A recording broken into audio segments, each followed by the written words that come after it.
So a lawyer was reading the will of a rich man to the people mentioned in the will. To you, my loving wife Rose, who stood by me in rough times as well as good, I leave her the house and $2 million. The lawyer continued, to my daughter Jessica, who looked after me in sickness and kept the business going, I leave her the yacht, the business, and $1 million. The lawyer concluded, and to my cousin Dan, who hated me, argued with me, and thought I would never mention him in my will. Well, you were wrong. Hi, Dan. All right, so another breakfast Sunday. Great fellowship, food, heat. That's important.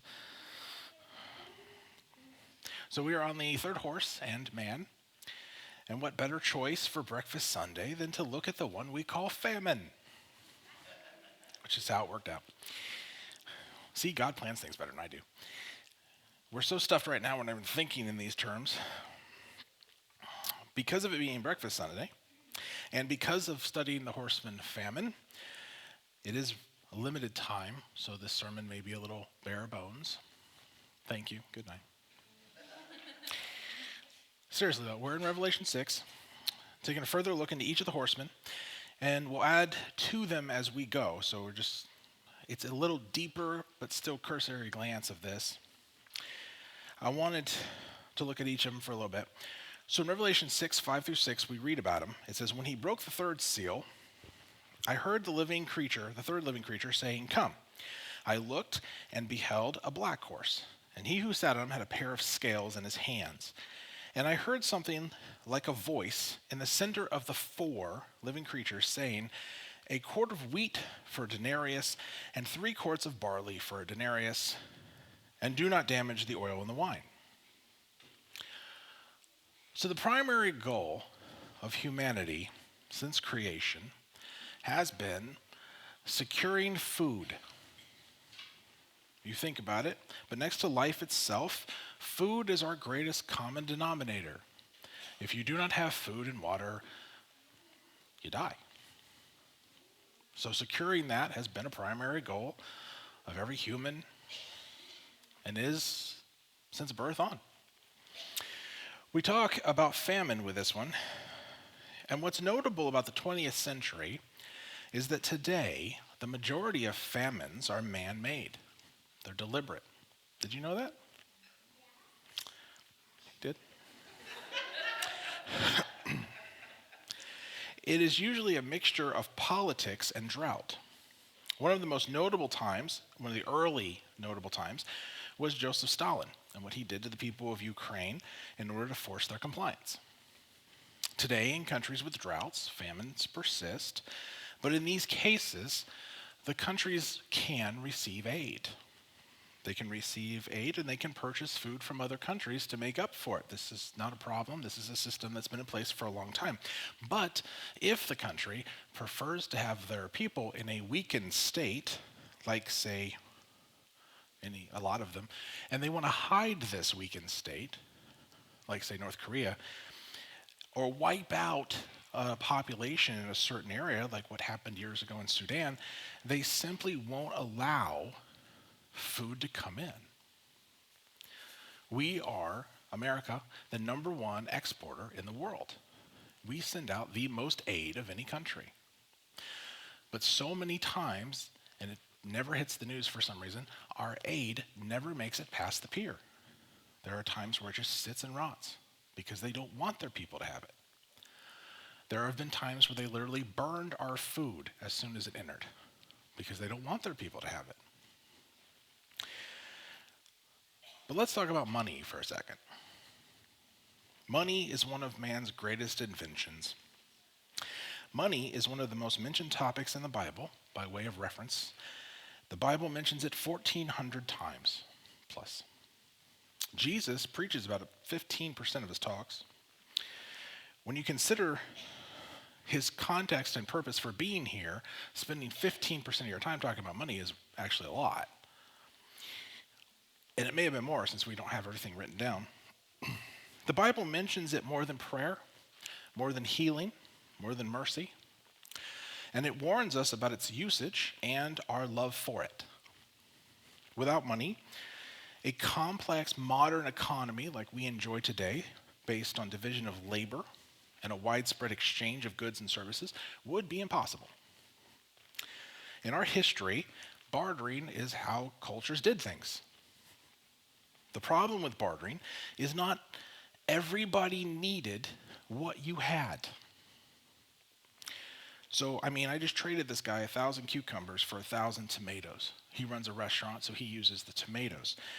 I don't need the 1,000 cucumbers, but he needs more tomatoes. I haven't used the ones I traded him last time. So the problem occurs where I don't need what he's got, but that's all he's got. I got one wife for 5 goats already. You may want more of my goats, but I don't want more of your daughters. See? Or whatever it is. So when someone finally came up with the idea of a middle step, an interim commodity that we could exchange for goods and services, money was born. What makes money money? There are rules. First rule is it must be divisible. It is easily broken down into smaller units. It should be divisible, sorry. Smaller units so that it can be easily counted and traded. Number 2, it must be recognizable. Everyone uses it, they have to know it. If I go to Europe, I can use my dollars, but some places I have to convert to what is their recognized currency. If you come at me with a new currency that your Uncle Jake made in his garage one Saturday night, and you're trying to help him make a new common dollar, I would applaud your family loyalty, but I'm not taking your monopoly money. In fact, I'd probably rather take monopoly money because I can at least sell that to people who have lost theirs on eBay. The American dollar is the only one that does much talking, except for hard currencies like gold, silver, gems. But again, we recognize all of those. Number 3, it must have value. Everyone sees the dollar needs to be recognized as a standard of value and that it has value. Well, value.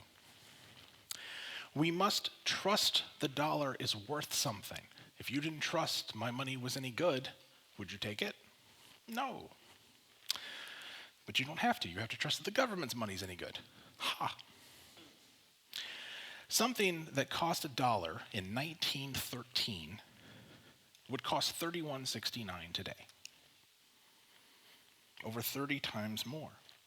So a $40,000 vehicle today would have cost $1,262 in 1913. Sounds pretty good.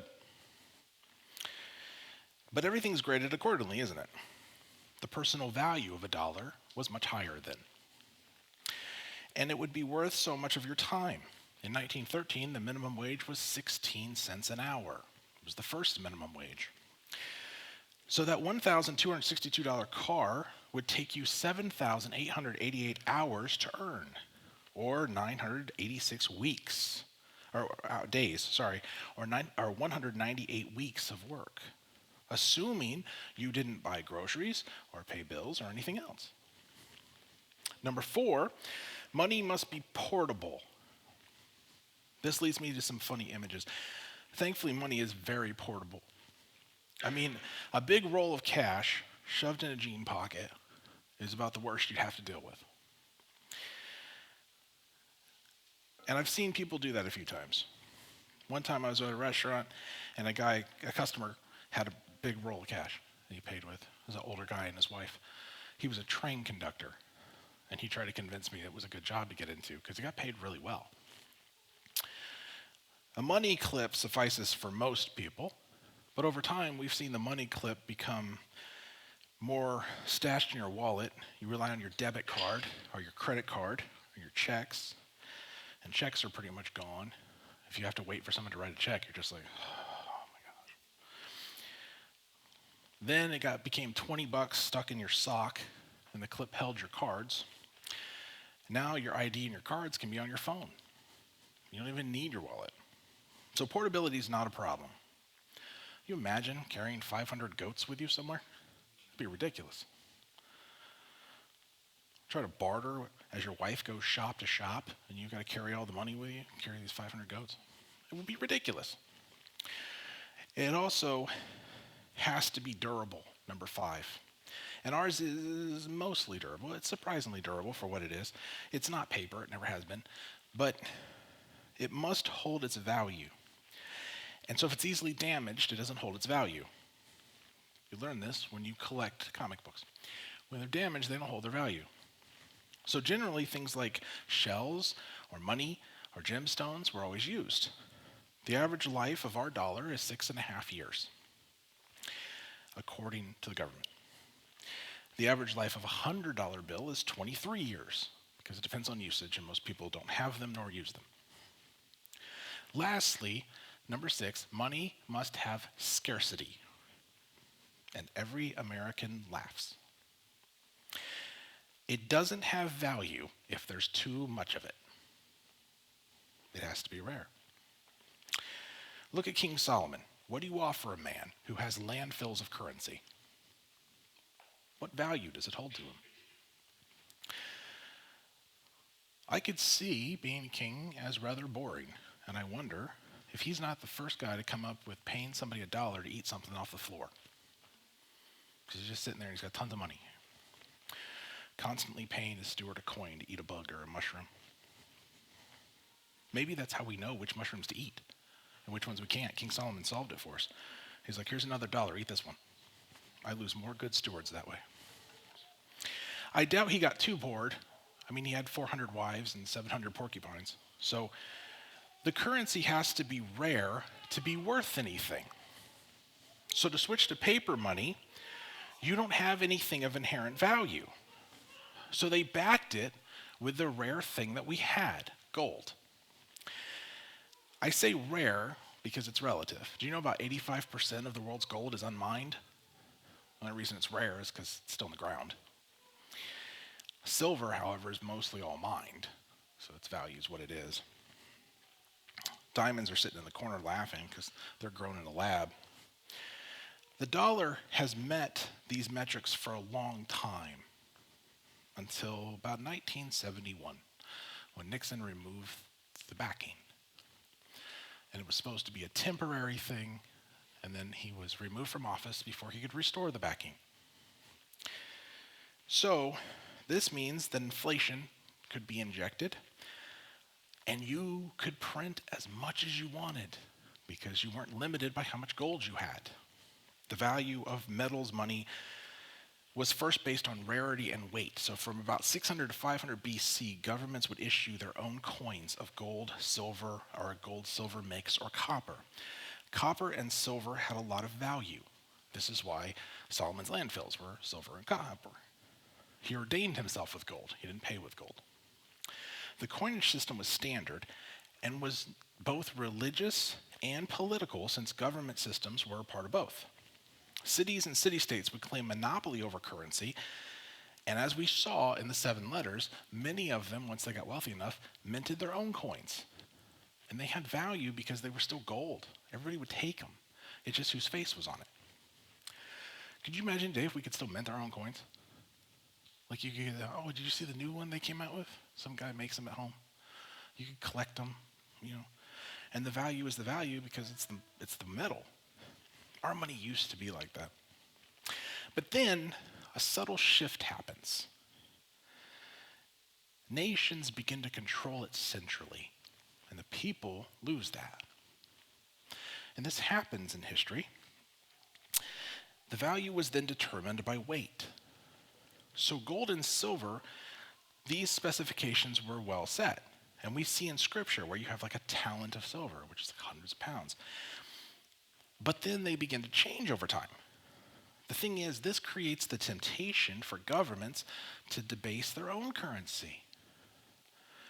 And no country in history has ever resisted this. They go from gold-backed to silver-backed to no-backed, which makes a lot sad.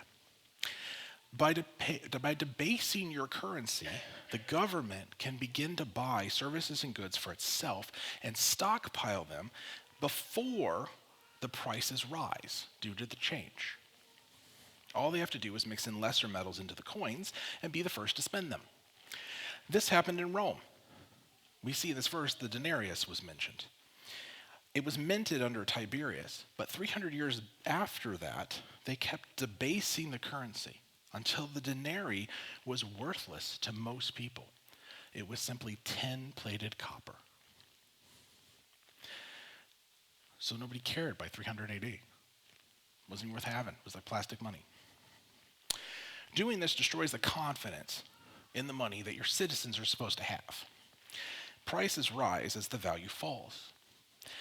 If you go out and you work and you earn $20 bill, okay? 1 hour, $20 bill, not bad. $20, and I give you this $20. It represents your work, and your work is worth $20. And this means $20 will buy X amount of goods and services. Now, if I go and I'm the government and I print another $20, what just happened to your $20? Its value went down. You now no longer have the only $20 bill.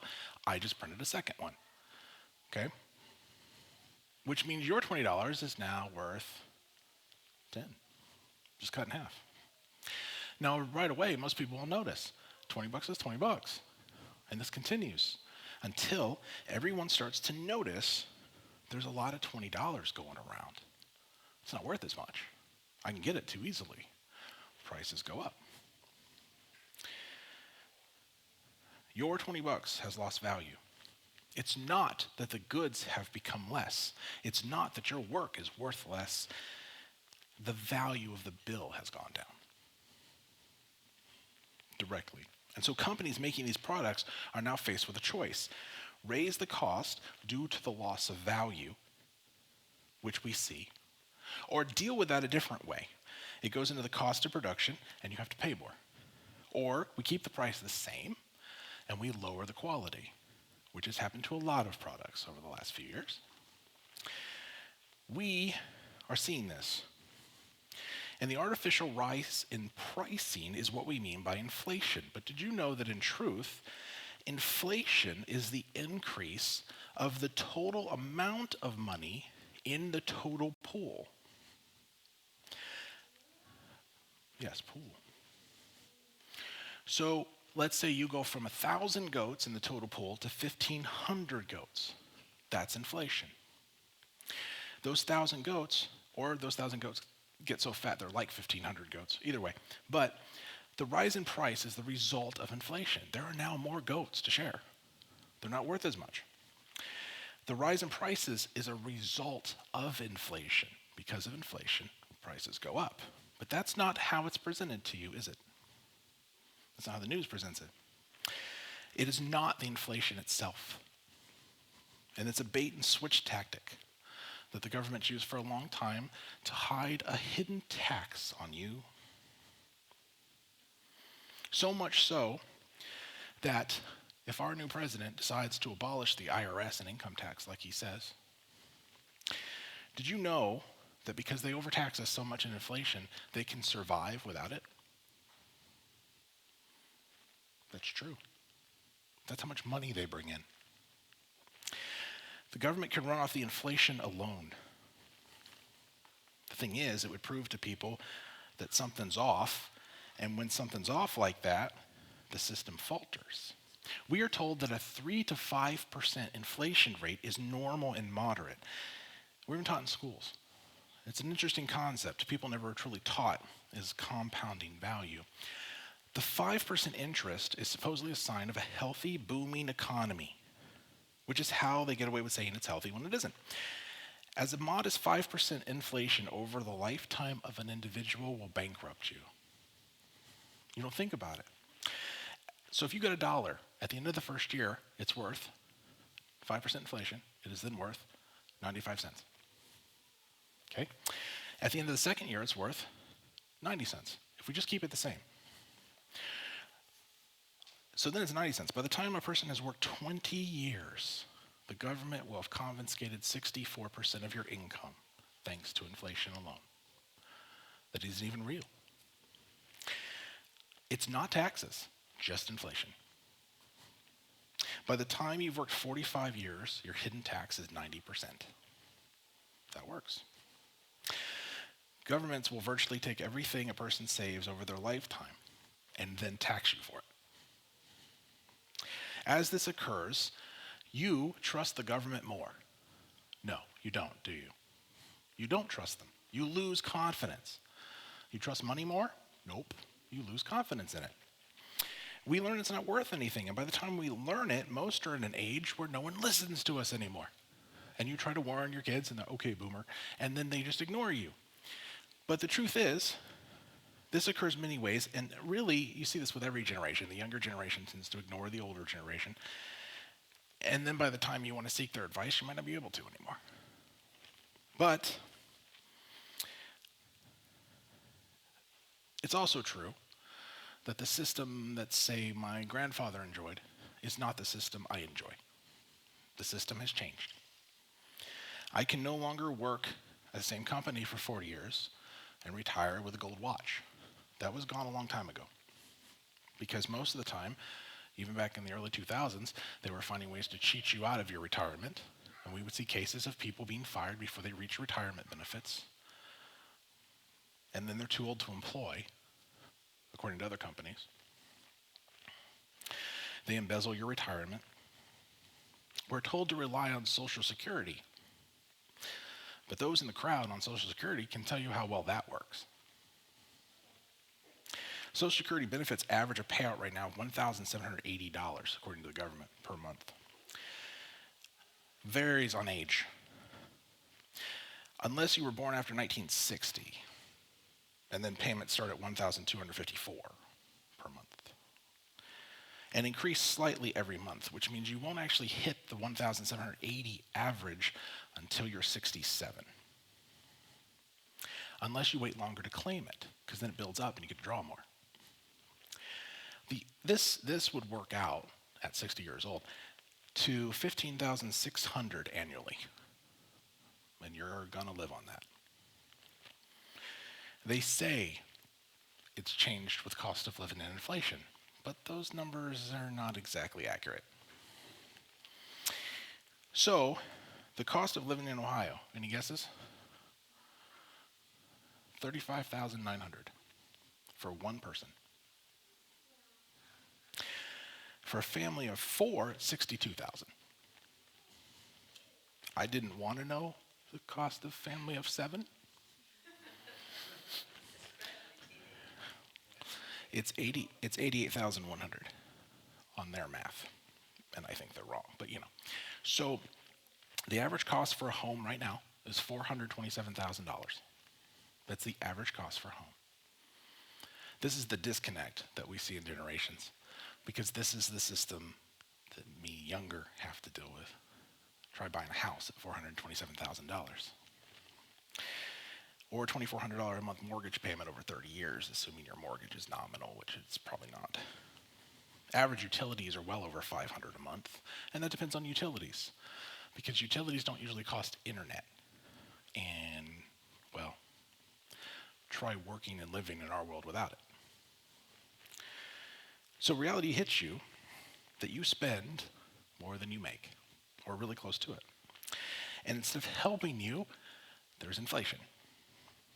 Drives everything up, while only meager increases and controls are put in place.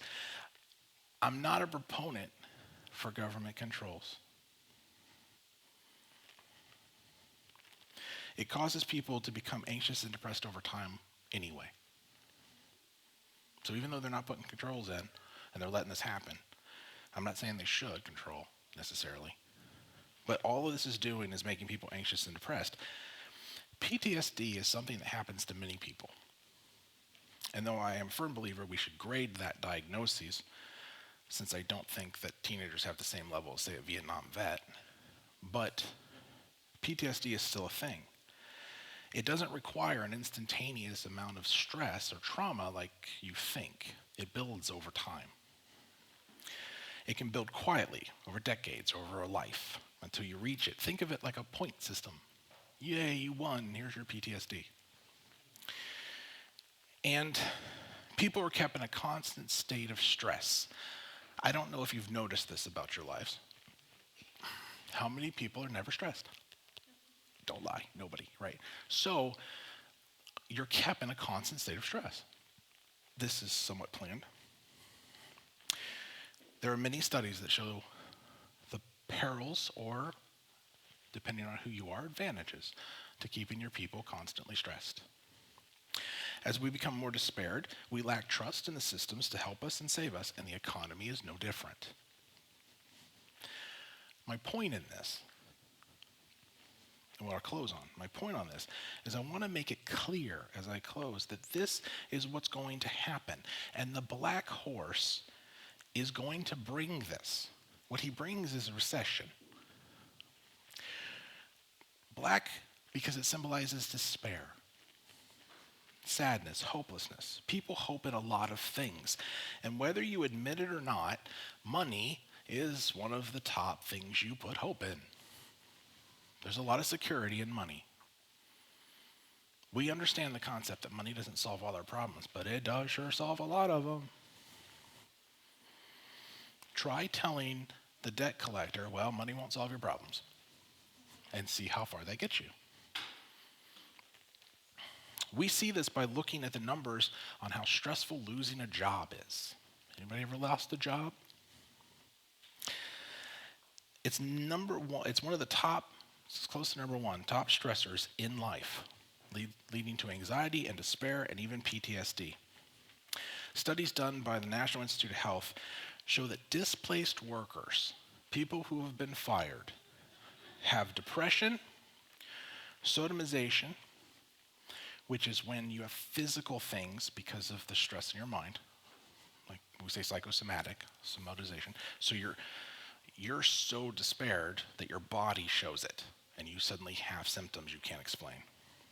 Anxiety, along with feelings of loss of self-acceptance, loss of self-confidence, loss of morale, life satisfaction, loss of meaning, no sense of control, loss of social support. Losing your job, your income, is also losing your security in many ways. We put a lot of value on money. We just do. We're taught to. It's totally understandable. It is important for living life on this planet. To provide for a family, children, healthy, to pay for doctor visits, utilities, or your own personal ways of combating stress. This is why things like your oil that says, the oil won't be touched, the oil and wine, because things like video games, alcohols, and certain amenities won't go down in value. You need them. You need you time. Everybody does. You need an escape. You need a chance to forget the stressors. Money can help you do that, believe it or not. A loss of security that comes from a lack of faith in the economy is devastating over time. We saw this years ago, and we see it over and over again. The black horse brings a lot with him via economic woes and recessions. The rich get richer, and the poor get poorer. Everybody knows that line. The reality is this. The things that we must remember is that as much security as we won't admit we get from money, our true source of peace and security must come from whom? God. God is our love. God is our life. He is our future. When this time comes upon the world, God will not be their peace. At this point of time in the world, God is not their peace. He's not their future. Hell is. This is the sad reality of the time that we're studying. The Christians are gone. Anyone that can provide them with hope is gone. But this is the path they've chosen. You have to understand life is nothing like it is now at this point in time. If you think people hate us now, wait until you're watching from heaven during this time. It doesn't make it okay. I don't mean to sound callous, but it's their choice. Everyone makes a choice. We all make choices over time. Did you know the human mind makes between 33 and 35,000 choices a day? Your brain. It's always making choices. But their choice about Jesus affects their future, as it does everyone's. Those who have rejected him will be here suffering the outcome of their choices. And as those seals are broken, we see the Antichrist arise. He brings the red horse with death, stress, and insecurity that war brings. Now the black horseman with insecurity that comes from loss of job, income, and hope. These people have rejected God over and over and over again, and they are at the point of no return. And God judges this. He can, because there's no hope for them. Only he knows this. We don't. We don't know when that is for a person. He does. This is something we must keep in mind. God is judging those who have rejected him and refused to change. They've been given their chance, but they reject him anyway. They reject his way. Remember, like the Israelites in the Old Testament, where they wouldn't wait for the ruler that God was going to send them. They wanted their own ruler, right? And here again, they do the same thing. They don't want the second return of Christ. But they will crown the Antichrist. They don't want the stability that God brings or the structure that his rules and organization do. They want their ways. And they go so long that God gives it to them. So here, they lose their income, they lose their choices, they lose their lives. This can sound spoiled in a way of God.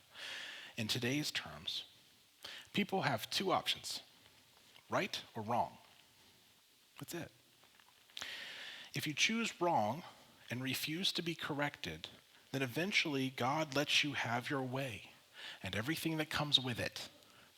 People today want choices, but more than choices, they feel that it's unfair to be punished for their choices.